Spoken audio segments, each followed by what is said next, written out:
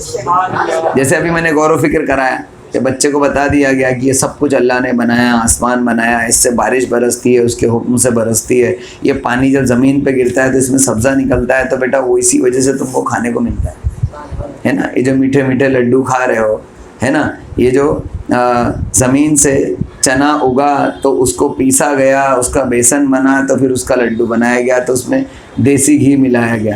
گھی کہاں سے آیا؟ گائے کے پیٹ سے دودھ نکلا، دودھ میں سے یہ نکلا. اور باقاعدہ اس کا بھی ذکر ہے، گائے کے دودھ، یہ جو جانوروں کے دودھ نکلتے ہیں نا، اس کا بھی ذکر قرآن پاک میں ہے نا. تو یہ بیٹا ایک لڈو کھا رہا ہے نا بچہ، تو اس میں بھی تم بچے کو اللہ تبارک تعالیٰ کی ربوبیت سکھا سکتے ہو.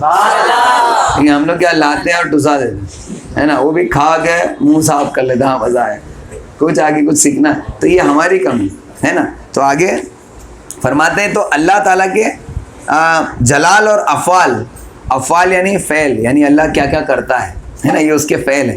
افعال میں غور و فکر کرے تو جب وہ عرش، کرسی، آسمان اور زمین اور جو کچھ ان کے درمیان جن، انسان، جانور، درخت ہیں، ان سب کو دل میں حاضر کر کے یہ عقیدہ رکھے کہ ان تمام کا خالق، ان سب پر قادر اور ان سب کا رزاق ایک رب ہے. خالق بھی ہے، ان کا مالک بھی ہے، اور ان کا رزاق یعنی ان کو پالنے والا بھی ہے.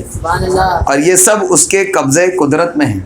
وہ جب جس کو جو چاہے کر سکتا ہے نا. وہ جس چیز کو حکم دے، آسمان کو حکم دے تو ٹوٹ کر زمین پر گر جائے ہے نا. زمین کو حکم دے تو وہ ریزہ ریزہ ہو جائے ہے نا. سورج کو اگر حکم دے تو وہ غائب ہو جائے ہے نا، ختم ہو جائے، فنا ہو جائے. چاند کو حکم دے تو اتر کر تمہاری گود میں آ جائے. وہ اس کی قدرت ہے. اور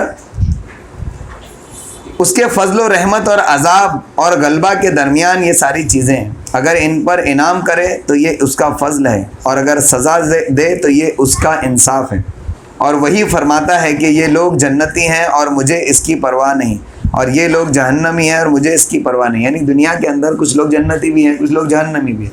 اللہ تعالیٰ جنتیوں کو کہتا ہے یہ جنتی ہیں، پھر اس کو کوئی پرواہ نہیں. لوگ جنتی بنے، اس کو اس سے کیا پرواہ ہے؟ تم سب مل کر اس کی عبادت کرو، اس کو کوئی فرق نہیں پڑتا ہے. سارے لوگ اس کی عبادت کرنا چھوڑ دو، اس کو کوئی فرق نہیں پڑتا. ہم اگر عبادت کریں گے تو فائدہ ہمارا ہے، گناہ ہم کریں گے، اس کی نافرمانی کریں گے تو نقصان ہمارا ہے. اس کو کوئی نقصان فائدہ پہنچا نہیں سکتا. اور یہ اس کی انتہائی عظمت اور بلندی ہے کہ وہ بے نیاز ہے. بے نیاز سمجھتے ہیں؟ بے نیاز ہے وہ، اس کو کوئی، یعنی وہ نیاز مند نہیں، یعنی کسی کا محتاج نہیں، وہ کسی کا ضرورت مند نہیں. اسی لیے نیاز جو ہے وہ اللہ کی نہیں ہوتی، نیاز اللہ والوں کی ہوتی ہے. اور نیاز کرنا یہ شرک نہیں، بلکہ نیاز کرنا یہ قاطع شرک ہے، شرک شکن ہے نا. جس کی نیاز کی جائے وہ اللہ نہیں ہو سکتا. ہم غوث پاک غریب نواز کی نیاز کرتے ہیں ہے نا، تو اس کا مطلب اللہ تو بے نیاز ہے. یہ نیاز مند بندے ہیں اللہ کے. اللہ کے نیاز مند بندوں کی نیاز کی جاتی ہے. اچھا کیا نیاز ہوتی ہے؟ کس چیز کی ضرورت ہے ان کو؟ نیکیوں کی ضرورت ہے، مرتبے کی ضرورت ہے. اس کے لیے ہم نیاز کرتے ہیں نا، فاتحہ کرتے ہیں، اس کا ثواب ان کو بخش سکتے ہیں. اللہ تعالیٰ کو بخش سکتے ہو کیا؟ میں نے ایسا بیوقوف شخص دیکھا کہ جو قرآن پاک کی تلاوت کر کے، یعنی اس کو یہ فاتحہ اور نیاز سے تھوڑا سا پرابلم تھا ہے نا. بولے نہیں، اللہ کے واسطے ہونا چاہیے. قرآن پاک پڑھ کر اس کا ثواب اللہ کو بخش رہا ہے. ثواب کی ضرورت ہے نہیں، وہ تو خود دیتا ہے ثواب اور عذاب، جزا اور سزا تو وہ خود دیتا ہے. اس کو تم کیا دے رہے ہو؟ لیکن اب اس کے اتنے سے بھیجے میں سمجھ، اس کو عقل نہیں ہے، اس کیا سمجھ رہا؟ اس نے آج تک سمجھا ہی نہیں کہ اللہ اس سمجھ، اللہ بے نیاز، اس کو تمہاری نیکیوں کی ضرورت نہیں. تو جس کو نیکیوں کی ضرورت ہے، جس کو مرتبے کی ضرورت ہے، جس کو دعاؤں کی ضرورت ہے، جس کو رحمت کی ضرورت ہے، وہ اللہ کے نیاز مند بندے ہیں، وہ خدا نہیں ہو سکتے. تو کسی کی نیاز کی جاتی ہے تو یہ بتایا جاتا ہے کہ یہ نیاز مند بندے جو ہے اللہ کے بندے ہیں، اللہ نہیں ہے. اس طریقے سے میلاد منایا جاتا ہے. کس کا؟ حضور صلی اللہ علیہ وسلم کا میلاد منایا جاتا ہے. تو جس کا میلاد منایا جائے یعنی وہ پیدا ہوا، تو جو پیدا ہوا وہ خدا ہے ہی نہیں. کیونکہ خدا تو ایسا ہے ہی نہیں، وہ تو ہمیشہ سے ہے اور ہمیشہ رہے گا، وہ تو کبھی پیدا ہوا ہی نہیں. تو کسی کی پیدائش ہم منا رہے ہیں تو ہم ثابت کر رہے ہیں کہ یہ خدا نہیں ہے نا. اللہ کے رسول صلی اللہ تعالیٰ علیہ وسلم یہ اللہ کے بندے ہیں. ثابت ہوتا ہے اس سے کہ ان کی میلاد منائی جا رہی ہے. تو اللہ تعالیٰ کی میلاد منا سکتے ہو کیا؟ نہیں نا. تو میلاد تو اسی کی منائی جاتی جو بندہ ہوتا ہے. تو یہ میلاد منانا تو شرک شکن ہے، شرک نہیں ہے بلکہ شرک شکن ہے، شرک کو توڑتا ہے. ٹھیک ہے. تو پتہ چلا کہ اللہ تبارک تعالیٰ کی انتہائی عظمت اور بلندی اس کی بے نیازی میں ہے، کہ وہ بے نیاز ہے، اس کو کسی سے کوئی مطلب نہیں. تو اس قسم کی باتوں میں غور و فکر کرنا چاہیے جب ہم قرآن پاک پڑھنا شروع کرتے ہیں. اور یہ صرف قرآن پاک پڑھنے کے وقت نہیں ہے، اسی ذہن کے ساتھ ہمیشہ انسان کو رہنا چاہیے. اور جو شخص اسی کیفیت کو کنٹینیو بنا کر رکھتا ہے، گھر میں کھا رہا ہے، پی رہا ہے، بیٹھ رہا ہے، چل رہا ہے، پھر رہا ہے، نیچے اتر رہا ہے، کاروبار کر رہا ہے، گھوم رہا ہے، پھر رہا ہے، ہر جگہ وہ اسی موڈ میں رہے. موڈ سمجھتے ہیں نا؟ موڈ ہم اپنے فون کو کبھی سائلنٹ موڈ پر رکھتے ہیں، کبھی وائبریٹ موڈ پر رکھتے ہیں، اس کو موڈ کہتے ہیں نا. تو ہم ہمیشہ اسی موڈ میں رہنا چاہیے. کیسے؟ اللہ تعالیٰ کی ذات و صفات میں غور و فکر کرنے کے موڈ میں رہنا چاہیے. ہمارے آس پاس میں جو کچھ ہے، میرے باڈی لینگویج کو سمجھو، ہمارے آس پاس میں جو کچھ ہے یہ سب اللہ تبارک تعالیٰ کا ہے نا. اس کا مالک کون ہے؟ رب ہے. تو جو چیز کو تم دیکھ رہے ہو وہ سب جب اللہ کی ہے، اس کا مالک جو اللہ ہے، تو تم کو اس مالک کی عظمت کتنی تمہارے ذہن پر بیٹھے گی. مان لیجئے آپ مہابلیشور گھومنے گئے، وہاں آپ نے بہت خوبصورت پہاڑ دیکھے، بلند بلند پہاڑ دیکھے، اور وہاں سے بہتے ہوئے جھرنے دیکھے خوبصورت، ہے نا. تو جو بیوقوف ہوتا ہے وہ صرف پہاڑوں کو اور صرف جھرنوں کی خوبصورتی کو دیکھتا ہے. لیکن جو عقل مند ہوتا ہے نا، وہ تھوڑا براڈ مائنڈیڈ ہوتا ہے. وہ کیا دیکھتا ہے؟ کیوں آواز آ رہی ہے؟ آپ ہلا رہے ہیں. براڈ مائنڈیڈ جو شخص ہوتا ہے نا، وہ کیا دیکھتا ہے؟ یہ جھرنے، یہ پہاڑ، یہ سب اللہ تبارک تعالیٰ کی ملکیت میں، اور یہ اس کے جھرنا اللہ کے حکم سے بہتا ہے نا. یہ برسات، یہ جو پانی اس میں آ رہا ہے، یہ وہ ہے جو اللہ تبارک تعالیٰ نے آسمانوں سے نازل کی ہے نا. تو وہ ہر چیز کے اندر اللہ کی قدرت دیکھتا ہے، اور دیکھتے ہی اس کو کہتا ہے سبحان اللہ، ہے نا. تو جب ایسے موڈ میں رہو گے تو سب سمجھ میں آئے گا. تو جب قرآن پاک بھی پڑھو تو اس موڈ کے ساتھ پڑھو. آیا سمجھ میں؟ کیا کیا سیکھا؟ دو چیزیں، ایک اللہ کے کلام کی عظمت کو، اور دوسرا ایک اللہ کی عظمت کو مد نظر رکھتے ہوئے قرآن پاک کی تلاوت کی شروعات کرنا ہے. کریں گے نا انشاءاللہ، ہے نا. تو یہ کیا ہے؟ باطنی آداب ہے جو ہم نے سیکھے. قرآن پاک پڑھنے کے ٹائم وضو کرنا، اور پاک صاف رہنا، پاک جگہ پر بیٹھنا، اور صحیح ٹائم پر پڑھنا، اور کوئی یعنی شور شرابہ نہ ہو، نمازی نہ ہو، یہ سب تو ظاہری چیزیں ہیں. لیکن باطنی چیزیں یہ ہیں، جب پڑھو، جب بیٹھ جاؤ، سب کچھ دیکھ کر سیٹنگ ہو گئی، اس کے بعد اس طریقے کی چیزیں اپنے اندر لاؤ اور پھر پڑھنا شروع کرو، تب اس کا ایفیکٹ ہوگا. الحمدللہ رب العالمین الرحمن الرحیم مالک یوم الدین ایاک نعبد و ایاک نستعین اہدنا الصراط المستقیم صراط الذین انعمت علیہم غیر المغضوب علیہم ولا الضالین آمین، ہے نا. تو اس کا اثر پڑے گا. پھر آگے پڑھیں گے الف لام میم ذالک الکتاب لا ریب فیہ، ہے نا. یہ ذالکل یعنی یہ کتاب، وہ کتاب ہے کہ لا ریبہ یعنی جس میں کوئی شک نہیں، فیہ یعنی اس میں نہیں کوئی شک، اس میں، ہے نا. لا ریبہ فیہ. تو جب اس عظمت کے ساتھ آپ قرآن پاک کی شروعات کرو گے تو کتنا مزہ آئے گا. تو اس طریقے سے شروع کریں گے نا انشاءاللہ. اب ان دو چیزوں کے بعد ہے تیسری چیز ہے دل کی حاضری. یہ انشاءاللہ کل سنیں گے، ٹھیک ہے نا. آج یہیں پر ختم کرتے ہیں. دو چیز یاد رہیں گی، کل اس کو پھر سے یاد دلا کر تیسری چیز شروع کریں گے. یہ ساری چیز دل کی حاضری کے بغیر ہو سکتا ہے کیا؟ یہ ساری چیزیں اللہ کی عظمت اور اللہ کے کلام کی عظمت کو آپ نے جب دھیان میں لائے، اور اس دھیان کے ساتھ اس موڈ میں جب آپ بیٹھے، تو دل حاضر رہے گا نا. تو اب کنٹینیو جب تک تلاوت قرآن کرنا ہے نا، تب تک دل کو حاضر ہی رکھنا ہے، ٹھیک ہے نا. اب دل کی حاضری کیسے آتی ہے اور کیسے اس کی کیا مطلب اس کی کیا ایکسپلینیشن ہے، کل انشاءاللہ سنیں گے. اللہ تبارک تعالیٰ سے دعا ہے اللہ تبارک تعالیٰ کہنے سننے سے زیادہ ہم سب کو عمل کرنے کی توفیق عطا فرمائے. میرے مولا نبی کریم صلی اللہ تعالیٰ علیہ وسلم کے صدقے میں ہمیں تلاوت قرآن پاک کے باطنی آداب کو ملوز رکھنے کی توفیق عطا فرما. میرے مولا ہمیں قرآن پاک کی عظمت کو سمجھنے کی توفیق عطا فرما. میرے مولا ہمیں اپنی معرفت عطا فرما، اپنی عظمت کی معرفت ہمارے دلوں پر نازل فرما۔ میرے مولا نبی کریم صلی اللہ تعالیٰ علیہ وسلم کی سنت کے مطابق قرآن پاک کی تلاوت کرنے کی توفیق عطا فرما۔ تلاوت قرآن پاک کو ہمارے لیے نور اور حکمت بنا، ہمارے لیے ہدایت بنا۔ میرے مولا ہمیں اس کی شفاعت نصیب فرما۔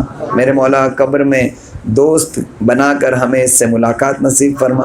میرے مولا نبی کریم صلی اللہ تعالیٰ علیہ وسلم کی سنت کے مطابق اپنی زندگی کو گزارنے والا بنا۔ آخرت کی تیاری کی توفیق عطا فرما، مرنے کے بعد کی زندگی کی تیاری کی توفیق عطا فرما۔ میرے مولا ہمیں حضور علیہ الصلوۃ والسلام کی محبت میں زندہ رکھ، انہی کی محبت میں موت عطا فرما، انہی کے طریقے پر زندگی گزارنے کی توفیق عطا فرما۔ نبی کریم صلی اللہ تعالیٰ علیہ وسلم کا دیدار خواب میں عطا فرما، موت کے وقت عطا فرما، قبر میں عطا فرما، حشر کے میدان میں عطا فرما، جنت میں حضور علیہ الصلوۃ والسلام کا ساتھ نصیب فرما، ایمان کے ساتھ مدینے میں موت عطا فرما، جنت البقیع میں قبر عطا فرما۔ سبحان ربک رب العزت عما یصفون وسلام علی المرسلین والحمد للہ رب العالمین۔ السلام علیکم۔